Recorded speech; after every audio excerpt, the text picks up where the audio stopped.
The Caitlin Clark injury return situation remains a cocktail of hopeful, frustrating, and confusing. The latest news, Clark doing full court drills with the team, looking good, running up and down the floor, getting shots up.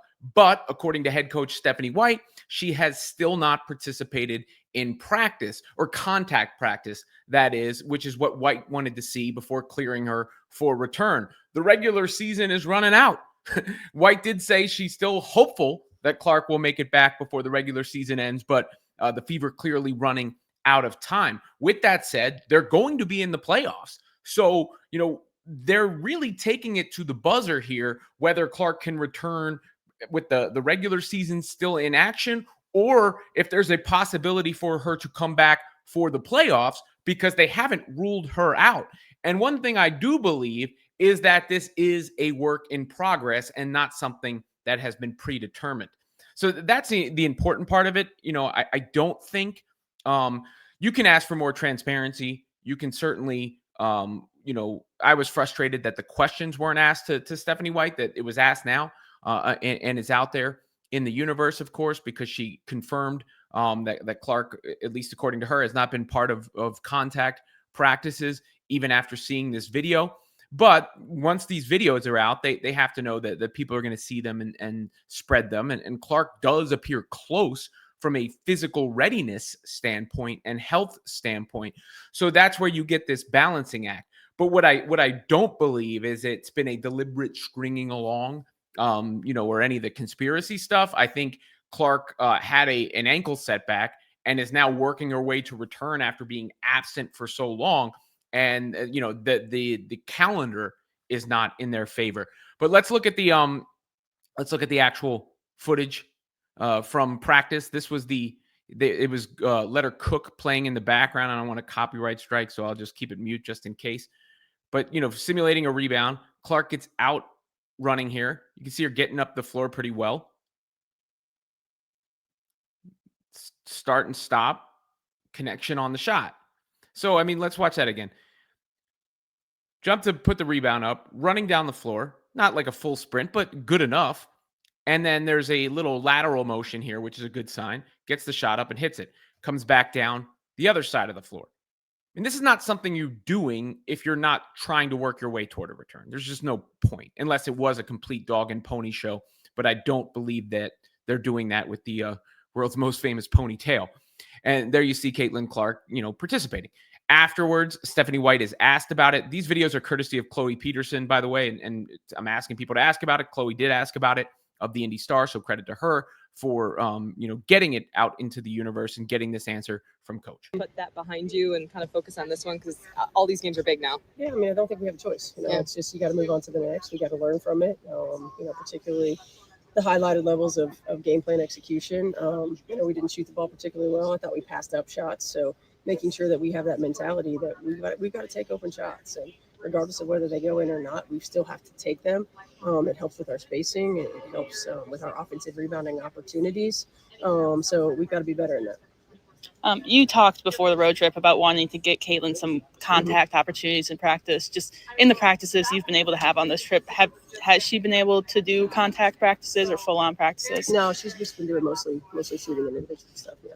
And with only a week left in the season, do you anticipate her coming back still before the end of the regular season? Well, that's the hope. She's working as hard as she can to make sure that she is coming back or is capable of coming back. Again, I think that the long-term viewpoint of her health and wellness is the most important thing. So sort of intentionally vague there from the coach, where the long-term health and wellness is the concern. So they've been saying that. It's been consistent. You have to give them that. They've been consistent in that regard, which means they are not going to rush the process, essentially, is how I interpret that, and just throw Clark back because she's able to run.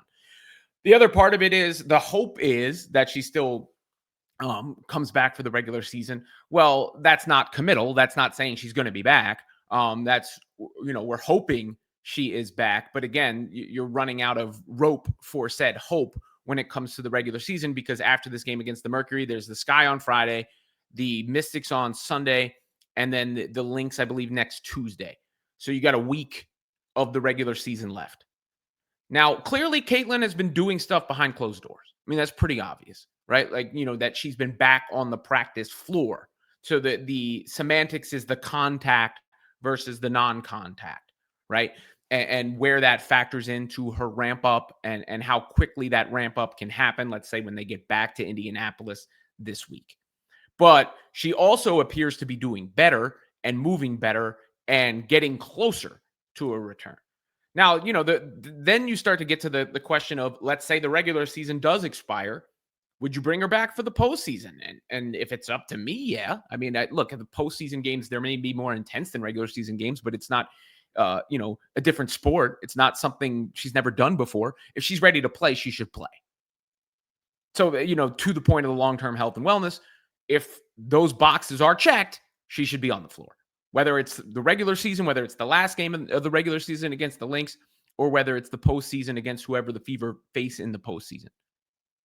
Whether it's in the second round of the postseason. Whatever the case may be. There's no point in working your way to be ready and then not playing when you're ready. So, I mean, I think the level of frustration has come from the indefinite timeline or no timeline, Clark's star power, and then, getting the teases of the shoot around footage and no direct question about the contact practice or not in the last two media availabilities from Stephanie White. At this point, I mean, I'd say 50-50 at best for the regular season, probably just reading the tea leaves and looking at it. But I still don't think you can shut the door on a return. So I understand where the feeling of being strung along comes from and that feeling of frustration comes from. And trust me, I'm not saying this to be a part of any propaganda communication. Trust me. I get as frustrated as y'all do about this. But, as a competitor, as an athlete, and as a team competing and still in the playoff mix, and knowing what I think I know about Caitlin Clark, she's going to want to be back. So perfect is the enemy of good as far as when that comes. Let's hope, like Stephanie White said, it is in the regular season. I think that video gives hope. They did sign Shea Petty to a 7-day renewal, which doesn't really mean anything in regards to Clark because they need her play tonight. And one of the hardship players would have to go regardless. Once Clark comes back, it doesn't really matter what their contract status is at that time. But yeah, they're running out of time. They're running out of time for the no timeline to expire. But at the same time, we see Caitlin Clark running and clearly getting better all the time. So is there an area where those two timelines meet in the regular season?